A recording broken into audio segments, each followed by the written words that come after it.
Hello everyone, welcome back to the channel and my BTCC inspired Audi A4 project. Today we've got some delivery of some parts that we're going to unpack together.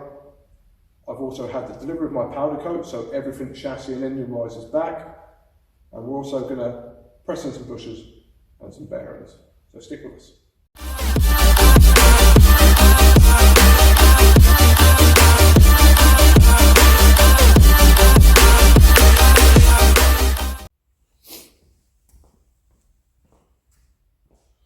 So first up, last couple of days we've had some parcels come through, and obviously I know what they should be. Let's get my and I'll explain what we've got.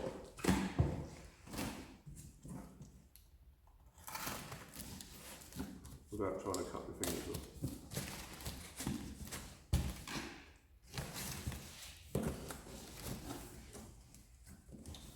Well, it's packaged well, that's for sure.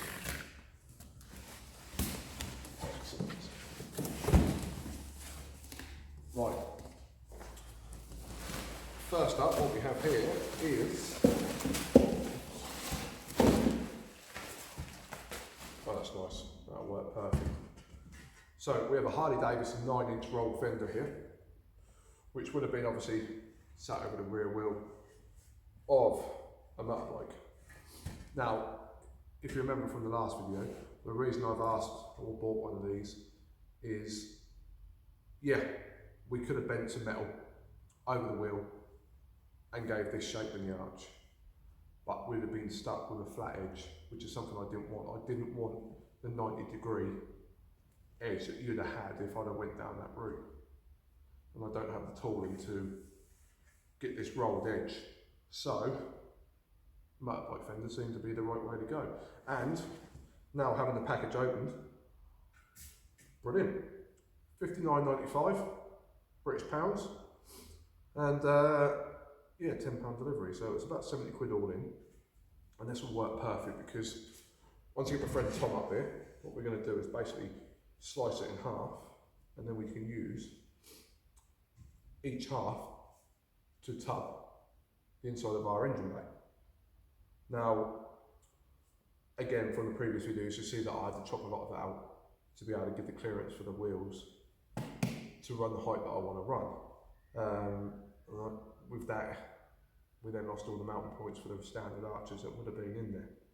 And with the clean engine bay and everything being powder coated and polished, etc., etc., I didn't want to go down the route of having all the spray and dirt in there. So this is what we're going to do with that. We'll get back to that. We'll show you what I do in a little while. Next up, now these were bought. Again, a friend of mine, Tom, who's gonna, you'll see him in some future videos. We were going to build some subframes for the seats using the factory ones. That way we would have kept the movement and running backwards and forwards. And because I was trying to keep this, once upon a time, on a budget. However, it would look like there's going to be a bit of a faff, to be honest, a bit of a chore. So having a little look on the internet through January, hoping there might be some deals going on. And there were. Now, these are German made, very hard to pronounce, Wikers, something like that. Audi A4 seat mounts, and they will work spot on for what I need. They will be a fixed mount that I can mount to the bottom of me, onto my Cobras, and the Cobras come with the runners so that I can slide the seat backwards and forwards as I please. So yeah, as you can see, they aren't the hardest to produce, but for €80 each, so around, I don't know, 65 to 70 pound per seat frame, gets a job done, it's a job out of the way with, and I can tick that off. And then done. Won't take me long to fit them, but because we need to put the car on a rotisserie, that is something that we'll worry about another time. my priority at the moment is once we get a bit of better weather, because we've been sitting around 3-4 degrees here and it's not prime time to be putting the wrap which I've got to do the floor of the car on. So we need to get a little bit warmer before I can do that. But while I'm waiting in between, I thought might as well, with what I'm now going to show you all being back, might as well get everything ready. Let's go take a look at what turned up.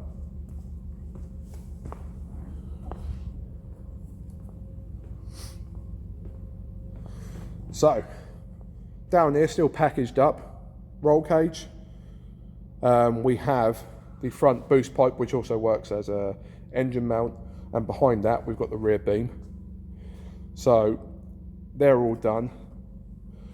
I know it's all packaged up, it doesn't really help for you, but intake manifold. We've got the uprights, and as you can see, on and on and on. Many parts all ready to be bolted onto the engine once it arrives. That should be with us soon. So, plan today. Some of these parts and these need to be fitted with these. We've gone for these strong flex bushers because I started getting the power flex ones, and this is where it does get a bit annoying because my OCD is going to kick in. These will be purple, they're yellow. It is going to bug me, and at some point I might swap that one out. But this kit here was mid 200s for all the front bushings, and I've got the front bush that sits in this one here, which goes onto the front, and that'll also be yellow. But that one's going to be purple. And the trouble is, while I priced all these up at the time, that I was going to go down a route before we got there, 700 quid's worth. So I'd heard some good things. A friend recommended them, has been using them for a long time, so I went for the strong flex route. We're going to use them, see how they go, and if I do like them, for my OCD, I might swap that one out. So let's see what we can do. Right, so we've got the bushings all out and ready to go. I forgot, I actually already pressed out all the bushings from this kit that I bought off the internet. So we're already a head start. As you can see, a brand new bush. That is now for the bin. So, got our little 6-ton bench press. I bought this a little while ago to help me with this, so it's all little toolings for all different size bushes to press in, and use these if you wanted to as well. We're going to stick with this route. It's worked well so far, so let's continue. And yeah, let's start.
the last couple now. These are the lower wishbones, which are nice and easy. They just two-sided, and they like these ones here. You push them in either side, and then you just got to press in the metal bushings. So it's just literally a case. Use those tools that I showed you earlier. Pop on the metal bushing. Start pressing away.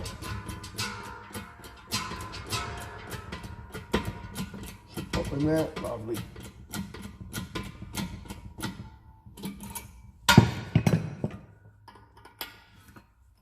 Turn that out. And all done. That's one end done. Let's do the same for the other side.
Right, so as you can see, we have all the bushings and the polyurethane and the metal bushings are now all in place. So they are good to go. We've just got the anti-roll bar links left to do, but they'll obviously slide over the anti-roll bar themselves when I put it on. And we've got the rears, which I know I've got a metal bushing to go in as well onto the rear beam, and I'm going to have to have another pair of hands up here helping me to do that one, because I don't want to be able to hold the beam and be able to press that in. So I think what we'll do now is we're going to go and tackle the bearings for the front end. So next up we have my freshly powder coated uprights. They are the original Audi items that came with the car, and as you can see we've got a new wheel bearing. But what I see on the other video, which was quite good, from I believe it was Speed Academy or could have been another one, they use the original bearing to press in the new bearing. So I'm going to try that method using my tools as well, because it's a perfect size then to press it in. So let's get those new bearings in that hole.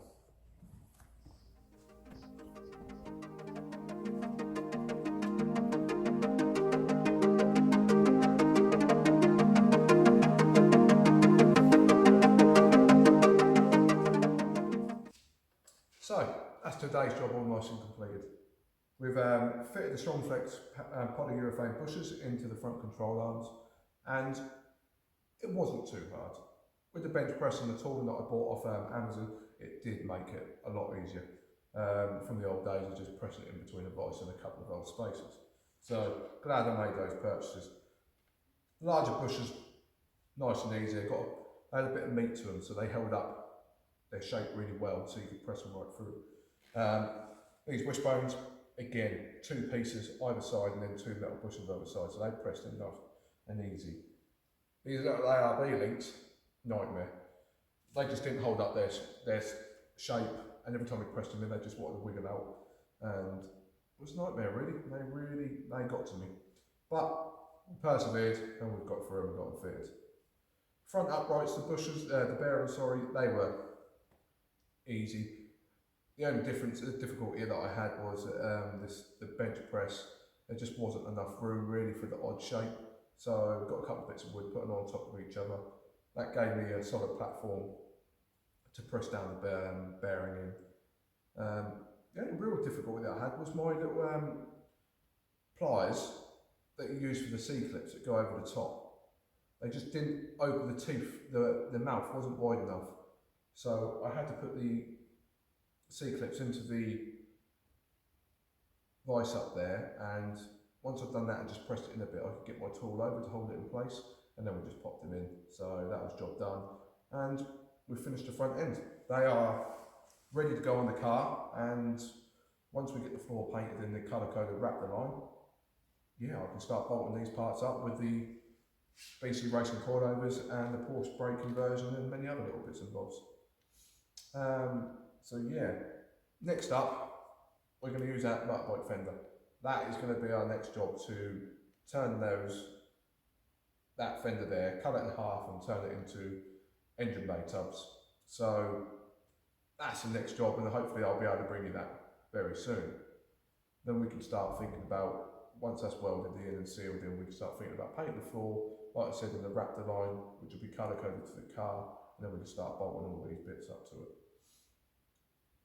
If you saw a couple of previous videos from me, you might have heard that this car was my granddad's, and it's been my granddad's for many years, since it was pretty much new. It's a 2000 model, so we're talking about 18 years he had it. And once we were using it and the engine decided to give up, we didn't really know what to do with it, and that's why it's turned into what this is. However, it was supposed to be on the budget.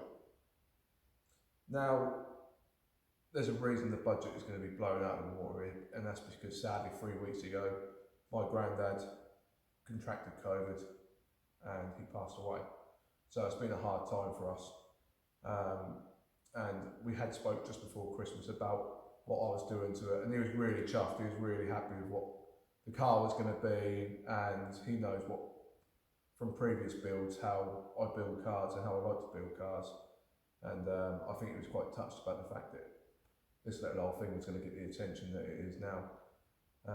So yeah, with losing him, we lost a great man, a great family member, and he would have loved to have seen this done. I'm going to make it better than I ever planned to make it, and that's why everything that's now been powder coated, I'm going to go to town on it wherever I can, and it will be constantly evolved. I will constantly try to do as much as I can to make it a better and better car as I go along, and really enjoy using it, which I know he'd be proud. So yeah, stick with us. We'll continue to make this car a really good looking, fun, fast road stroke track car. And he used to drive it fast. I'll just try and drive it a little bit faster. So stick with us, give us a like, give us a subscribe, maybe give it even a share, and we'll see you on the next one. Thanks for watching.